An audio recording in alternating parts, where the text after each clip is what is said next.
Hi dears, welcome back. അപ്പോൾ ഗർഭിണികൾക്കും തടിയിലോൽക്കൊക്കെ ഇടാൻ പറ്റിയൊരു ടൈപ്പ് കഫ്താൻ നൈറ്റി കേട്ടോ ഞാൻ ഇന്ന് സ്റ്റിച്ച് ചെയ്യാൻ പോകുന്നത്. അപ്പോൾ എല്ലാ കഫ്താൻ നൈറ്റിയും പുറത്തേക്കാവില്ല, ഇതിപ്പോൾ ഉള്ളിലേക്കുള്ള ടൈപ്പിലുള്ള കഫ്താൻ നൈറ്റിയാണ് കേട്ടോ. അപ്പോൾ ഇത് പുറത്തേക്കാക്കിയിട്ടുള്ള കഫ്താൻ നൈറ്റി ഉണ്ടല്ലോ, നമ്മളെ സാധാരണ കഫ്താൻ നൈറ്റി, അതുപോലെ കേട്ടോ ചെയ്യാൻ പറഞ്ഞത്. അപ്പോൾ ഇതിൻ്റെ ഒരു അറ്റത്തായിട്ട് ഇങ്ങനെ ഒരു കീറലുണ്ട്. അപ്പോൾ അതുണ്ടായത് കാരണം ഇതിപ്പോൾ പുറത്തേക്കാക്കിയാൽ വൃത്തി ഉണ്ടാവില്ല, പിന്നെ അത് വെട്ടിയിട്ടാൽ വീതി ഉണ്ടാവില്ല. അപ്പോൾ ഞാൻ എന്ത് ചെയ്തു, ഇത് ഇങ്ങനെ ഉള്ളിലേക്കാക്കിയിട്ട് ഇതുപോലെ ഈ വീഡിയോ കാണുന്ന പോലെ രീതിയിൽ ഞാൻ ചെയ്തു കേട്ടോ, മടക്കി വെച്ചു. ഇതിപ്പോൾ ഇങ്ങനെ ടോപ്പുകളൊക്കെ ചെയ്യാറുണ്ട് കേട്ടോ, ഇങ്ങനെ നൈറ്റി ചെയ്യാറുണ്ടോ എന്ന് എനിക്കറിയില്ല. ഞാൻ വെറുതെ ഇങ്ങനെ ആ അക്കിൽ കീറലുണ്ടായതുകൊണ്ട് ഒന്ന് ചെയ്ത് നോക്കിയാണ്. ഇതുപോലെ രണ്ട് ഭാഗവും അറ്റം ഒരുപോലെ ആക്കിയിട്ട് അളവെടുക്കുകയാണ് കേട്ടോ. അളവെടുക്കണ എങ്ങനെയാണെന്ന് ചോദിച്ചാൽ ഒരു 13.5 ഇഞ്ചിൽ നിന്ന് താഴത്തേക്ക് ആക്കിയിട്ട് നമ്മൾ അവിടെ അളന്നിട്ട് അതൊരു 6 ഇഞ്ച് അങ്ങോട്ട് അളന്നെടുക്കുകയാണ് ചെയ്യുക കേട്ടോ. 6 ഇഞ്ച് ആ രണ്ട് സൈഡിലും അതുപോലെ അളന്നെടുക്കണം കേട്ടോ. ബാക്കിലും മുന്നിലുമായിട്ട് ചെയ്യുന്നുണ്ട്. അലാസ്റ്റിക് വെച്ച് കൊടുക്കുകയാണ്. അപ്പം നിങ്ങൾക്ക് എങ്ങനെയാണെങ്കിൽ കെട്ട് വെക്കണമെങ്കിൽ കെട്ട് വെക്കാം, ഇതിന് അലാസ്റ്റിക് വെച്ച് കൊടുത്തുകൊണ്ടുള്ള ടൈപ്പിലാണ് കേട്ടോ. എന്നിട്ട് താഴെ കൈയിറക്കം ഒരു 7 ഇഞ്ചാട്ടോ ഞാൻ എടുത്തിട്ടുള്ളത്. ഒരു 7 ഇഞ്ചാണ് കേട്ടോ ഞാൻ മാർക്ക് ചെയ്തിട്ടുള്ളത്. കൈയിൻ്റെ കൈയിൻ്റെ അകലം വീതി 7 ഇഞ്ച് മാർക്ക് ചെയ്തിട്ടാണ് കേട്ടോ ഞാൻ അവിടെ വരച്ചു കൊടുത്തു. എന്നിട്ട് ഈ കീറിയ ഭാഗത്തിന് ഇത് കവർ ചെയ്യണമല്ലോ. അപ്പോൾ ഞാൻ കീറിയ ഭാഗം എത്രയുണ്ട് നോക്കിയിട്ടാണ് കേട്ടോ ഷേപ്പ് ചെയ്ത് കൊടുത്തത്. ഒരു 2.5 ഒക്കെ ആയിട്ടാണ് കേട്ടോ കീറിയ ഭാഗം ഉണ്ടായിരുന്നത്. ഇത് നമ്മൾ നല്ല വശത്തല്ല ചെയ്ത് കൊടുക്കേണ്ടത്, ചീത്ത വശത്താണ് കേട്ടോ ചെയ്ത് കൊടുക്കേണ്ടത്. കാരണം മറ്റേ കഫ്താനാണെങ്കിൽ നല്ല വശത്താണ് ചെയ്ത് കൊടുക്കേണ്ടത്. ഇത് സാധാ നെയ്റ്റ് ചെയ്യണ പോലെ തന്നെ ഉള്ളിക്കാക്കിയിട്ട് ഇതുപോലെ വരച്ചു കൊടുത്തിട്ടോ. താഴത്തേക്കൊന്നും കൂടുതലായിട്ട് ഷേപ്പായതില്ല, ഇങ്ങനെ കൂടുതൽ വീതി ഇട്ട് കൊടുത്തു കേട്ടോ. അപ്പോൾ ഞാൻ ഷേപ്പ് ചെയ്ത് കൊടുത്തുകൊണ്ട് വരച്ചത് കണ്ടില്ലേ, അതുപോലെ പിന്നെ അവിടെ കീറിയിട്ടില്ലെങ്കിലും നിങ്ങൾക്ക് അതുപോലെ ഷേപ്പ് ചെയ്ത് കൊടുത്ത് വരക്കാം കേട്ടോ. പിന്നെ ഇത് മറ്റേ ഭാഗമാണ് കേട്ടോ, നൈറ്റിൻ്റെ മറ്റേ ഭാഗത്തും ഇതുപോലെ 7 ഇഞ്ച് വീതി ഇട്ട് കൊടുത്തിട്ട് ഇതുപോലെ ഷേപ്പിൽ വരച്ചു കൊടുത്തേക്കാണ് കേട്ടോ. കഫ്താൻ നൈറ്റിയൊക്കെ കൂടുതൽ ഗർഭിണിയാക്കാം കേട്ടോ, നല്ല രസമുണ്ടാവുക ഇട്ടാൽ. അതുപോലെ ഈ ചൂടത്തൊക്കെ നല്ല സുഖമാണ് കഫ്താൻ നൈറ്റി. ചെയ്തത് ഞാൻ എൻ്റെ അനിയത്തിക്ക് തന്നെ കേട്ടോ ചെയ്ത് കൊടുത്തത്. അപ്പോൾ ഓളത് കണ്ട് ഇട്ടപ്പോൾ എനിക്കും ഇഷ്ടമായി, അപ്പോൾ ഞാനും അങ്ങനെ ചെയ്തു. അപ്പോൾ ടാപ്പിൽ ഒരു 7 ഇഞ്ച് ലെങ്ത്തിൽ നമ്മൾ അലാസ്റ്റിക് എടുക്കണം കേട്ടോ. 8 ഇഞ്ചാണ് ഇപ്പോൾ ഇതിൽ കാണിച്ചിരിക്കുന്നത്, ഞാൻ 7 ഇഞ്ച് എടുത്തിട്ടുള്ളൂ.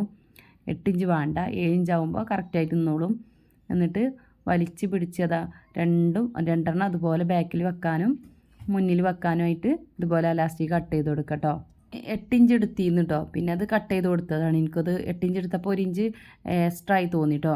എന്നിട്ട് ഇതുപോലെ നമ്മൾ ഷേപ്പ് ചെയ്യണതിന് മുന്നായിട്ട് നമ്മൾ വരച്ചു കൊടുത്ത ഭാഗം ഉണ്ടല്ലോ, 6 ഇഞ്ച് ആ ഭാഗത്തും 6 ഇഞ്ച് ഈ ഭാഗത്തുമായി മൊത്തത്തിൽ 12 ഇഞ്ചാട്ടോ വരച്ചു കൊടുത്തത്. അതിക്കൊരു 7 ഇഞ്ച് അലാസ്റ്റിക് കൊടുത്താൽ ഇതുപോലെ അവിടെ ഒന്നും കൂടി 2 വട്ടമായിട്ട് അടിച്ച് സ്റ്റിച്ച് ചെയ്ത് കൊടുക്കുക. ഒരു ഉറപ്പിനും ഇങ്ങനെ വലിച്ച് പിടിച്ച് തന്നെ അലാസ്റ്റിക് ആ കറക്റ്റ് വരച്ച ലൈനിൽ കറക്റ്റായിട്ട് ചെയ്ത് കൊടുക്കണം കേട്ടോ. അപ്പോൾ അതിൻ്റെ വൃത്തി ഉണ്ടാവുള്ളൂ. വലിച്ച് പിടിക്കാതെ അലാസ്റ്റിക് സ്റ്റിച്ച് ചെയ്യരുത്. അലാസ്റ്റിക് വലിച്ച് പിടിച്ച് സ്റ്റിച്ച് ചെയ്താലുള്ളൂ കേട്ടോ കറക്റ്റ് ഞൊറി കിട്ടുക. അലാസ്റ്റിക് ഇതുപോലെ ഫുള്ളായിട്ട് അങ്ങ് അടയാളപ്പെടുത്തിയ ഭാഗം പറ്റും ഇതുപോലെ സ്റ്റിച്ച് ചെയ്ത് കൊടുക്കുക കേട്ടോ. എന്നിട്ട് അവിടെ ലാസ്റ്റിൽ കെട്ടിട്ട് കൊടുക്കണം കേട്ടോ, അപ്പോഴേ അത് കറക്റ്റ് ആവുള്ളൂ. പിന്നെ കെട്ടിട്ട് കൊടുക്കാൻ മറക്കരുത്. പിന്നെ സ്റ്റിച്ച് ചെയ്യുമ്പോൾ എപ്പോഴും ലെങ്ത്ത് കുറച്ച് വെക്കാൻ ശ്രമിക്കുക. ലെങ്ത്ത് കുറച്ച് വെച്ചാലുള്ളൂ കേട്ടോ അലാസ്റ്റിക് ആകുമ്പോൾ കറക്റ്റ് ഉറപ്പിൽ കിടക്കുക. ഈ നൈറ്റി നേരിട്ട് കാണാൻ നല്ല രസമുണ്ട് കേട്ടോ, നല്ല ഒരു കളർഫുള്ളായിട്ടുള്ള ഒരു നൈറ്റിയാണ്. പക്ഷേ ഇതിൽ കാണുമ്പോൾ കളർഫുള്ളും കാര്യങ്ങളൊന്നുമില്ല, ഒരു നരച്ച കളർ പോലെ തോന്നുന്നുണ്ട്. അതിൻ്റെ ഫോണിൻ്റെ കുഴപ്പമാട്ടോ, ഫോണിൻ്റെ ക്ലാരിറ്റിൻ്റെ കുറവാണ്, അല്ലാതെ ഒന്നുമല്ല.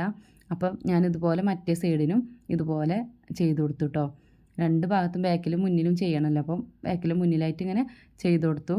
പിന്നെ ഇത് ഗർഭിണീൻ്റെ മാക്സി ആയതുകൊണ്ട് തന്നെ സിബ് വെച്ച് കൊടുത്തിരുന്നു. സാധാ നോർമൽ സിബ്ബാണ് വെച്ച് കൊടുത്തത്, അതൊന്നും ഇതിൽ ഉൾപ്പെടുത്തിയിട്ടില്ല. സിബ് വെക്കണ എല്ലാവർക്കും അറിയുന്നു കരുതുന്നു. അലാസ്റ്റിക്കൊക്കെ 2 ഭാഗത്തും സ്റ്റിച്ച് ചെയ്തതിന് ശേഷം വീണ്ടും കറക്റ്റാക്കിക്കൊണ്ട് ഇത് ചെയ്ത് കൊടുക്കുക കേട്ടോ. ഞാനിത് ഇസ്തിരി ഇട്ടിട്ടില്ല കേട്ടോ, അന്ന് കറണ്ട് ഇല്ലായിരുന്നു, അതുകൊണ്ട് തന്നെ ഇസ്തിരി ഇടാൻ സാധിച്ചില്ല. അതുകൊണ്ട് ചെറിയ രീതിയിലുള്ള ചുളിവുകളൊക്കെ ഉണ്ട്. നിങ്ങൾ ചെയ്യുമ്പോൾ എപ്പോഴും നൈറ്റിയൊക്കെ ആകുമ്പോൾ ഇസ്തിരി ഇട്ട് കൊടുക്കണം, പ്രത്യേകിച്ച് കോട്ടനൊക്കെ, അപ്പോഴത് കറക്റ്റായിട്ട് കിട്ടുള്ളൂ. പിന്നെ അത് ഒന്ന് അർജൻറ്റ് ആയതുകൊണ്ട് തന്നെ ഞാൻ ഇസ്തിരി ഇടാനൊന്നും നിന്നില്ല, പെട്ടെന്ന് ചെയ്ത് കൊടുത്തു കേട്ടോ. പിന്നെ ഇത് കോട്ടൻ്റെ ആയാലും ഒന്ന് വാഷ് ചെയ്ത് അതുപോലെ ഇസ്തിരി ഇട്ടുകൊണ്ട് ചെയ്യുമ്പോഴേ കറക്റ്റ് ഫിനിഷ് ഉണ്ടാവുള്ളൂ കേട്ടോ. അപ്പോൾ ഞാനിത് കറക്റ്റ് ഒന്നുകൂടി ആ ഷേപ്പൊക്കെ ഒന്നുകൂടി ലെവൽ ചെയ്യാണ് കേട്ടോ. അപ്പോൾ ഇത് തുടക്കക്കാരൊക്കെ ആകുമ്പോൾ എന്താ ഒന്ന് ശ്രദ്ധിക്കുക, ഇസ്തിരി ഇടാനും അതുപോലെ വാഷ് ചെയ്യാനൊക്കെ ഒന്നും കൂടി ശ്രദ്ധിക്കട്ടോ. ഒന്ന് ഇങ്ങോട്ട് വെള്ളത്തിൽ അലക്കിയിട്ട് ഒന്ന് നന്നായിട്ട് സോപ്പൊന്നും തേച്ച് അലക്കണ്ട, ഒന്ന് വെള്ളത്തിലൊന്ന് ജസ്റ്റ് ഒന്ന് അതിൻ്റെ പശ പോകാൻ വേണ്ടിയിട്ടൊന്ന് കഴുകിക്കാണ്ട് പിന്നെ ഒന്ന് ഉണക്കിയിട്ടാൽ മതിട്ടോ. അപ്പം ഇത് ഏത് തുടക്കക്കാർക്കും ചെയ്യട്ടോ. കണ്ടോ അത് ചുളിവ് കണ്ടവിടെ, അത് ഞാൻ ഇസ്തിരി ഇടാത്തതുകൊണ്ടുള്ള പ്രശ്നമാണ്. അപ്പോൾ ഇത് തുടക്കക്കാർക്കും ചെയ്യട്ടോ ഈ ഒരു കഫ്താനായിട്ട്. അത് മറ്റേ പോലത്തെ ആണെങ്കിലും ഇതാണെങ്കിലും രണ്ടും ചെയ്യട്ടോ. എന്താ ഇത് തുടക്കക്കാർക്ക് അങ്ങനെ കയ്യിനൊന്നും വെട്ടണം അറ്റാച്ച് ചെയ്യണമൊന്നുമില്ലല്ലോ. അപ്പോൾ എല്ലാവർക്കും ചെയ്യാൻ പറ്റുന്ന രീതിയാണ്. എല്ലാവരും ഒന്ന് ഇതുപോലെ ഒന്ന് ചെയ്ത് നോക്കും. 1 മണിക്കൂറും കൂടി വേണ്ട കേട്ടോ. അത്ര പെട്ടെന്ന് ഈസി ആയിട്ട് ഇത് സ്റ്റിച്ച് ചെയ്തെടുക്കാം. ലൂസില്ല കേട്ടോ കിടക്കുക. ചിലർക്ക് ലൂസ് ഇഷ്ടമുണ്ടാവില്ല, ചിലർക്ക് ഷേപ്പിൽ കിടക്കേണ്ടി വരും. ലൂസ് ഇഷ്ടപ്പെട്ടവർക്ക് ഇത് ഇഷ്ടമുണ്ടാവുള്ളൂ കേട്ടോ. ലൂസിൽ ഈ ഗർഭിണികൾക്കൊക്കെ ലൂസിൽ കിടക്കുമ്പോഴാണല്ലോ അതിൻ്റെ ഒരു വൃത്തിയും കാര്യങ്ങളൊക്കെ. അപ്പോൾ 2 ഭാഗത്തും ഞാൻ ഇത് ഷേപ്പ് ചെയ്ത് കൊടുത്തു. നമ്മൾ കട്ട് ചെയ്യുമ്പോൾ കണ്ടോ ഒരു 1 ഇഞ്ച് അല്ലെങ്കിൽ 1/2 ഇഞ്ചൊക്കെ ആയിട്ട് കയറ്റി 2 സൈഡിലും കട്ട് ചെയ്ത് കൊടുക്കണം കേട്ടോ. അപ്പം ഈ തട്ടിത്തടച്ചിലുണ്ടാവില്ല, ഇതിങ്ങനെ കഫ്താനായിട്ട് ആയതുകൊണ്ട് തന്നെ. അപ്പോൾ ഇനി നൈറ്റിക്കാണെങ്കിലും അങ്ങനെ ഒന്ന് ചെയ്താൽ വൃത്തി തന്നെയാണ് കേട്ടോ. ഈ തൂങ്ങി നിൽക്കുന്ന പ്രശ്നം ഉണ്ടാവില്ല. നമ്മളെ സൈഡ് തൂങ്ങിക്കുന്ന സൈഡ് എപ്പോഴും തൂങ്ങിക്കുമല്ലോ, ആ പ്രശ്നം ഉണ്ടാവില്ല കേട്ടോ. അപ്പോൾ നമ്മൾ സ്റ്റിച്ച് ചെയ്ത് കൊടുക്കുമ്പോൾ ആദ്യം മടക്കിയിട്ട് ഒറ്റ മടക്കൽ മടക്കിയിട്ട് ഒന്ന് അറ്റത്ത് കൂടെ ഒന്നിങ്ങനെ സ്റ്റിച്ച് ചെയ്ത് കൊടുക്കുക. എന്നിട്ട് പിന്നെ 2ാം മടക്കൽ പിന്നെ ചെയ്ത് കൊടുത്താൽ മതി കേട്ടോ.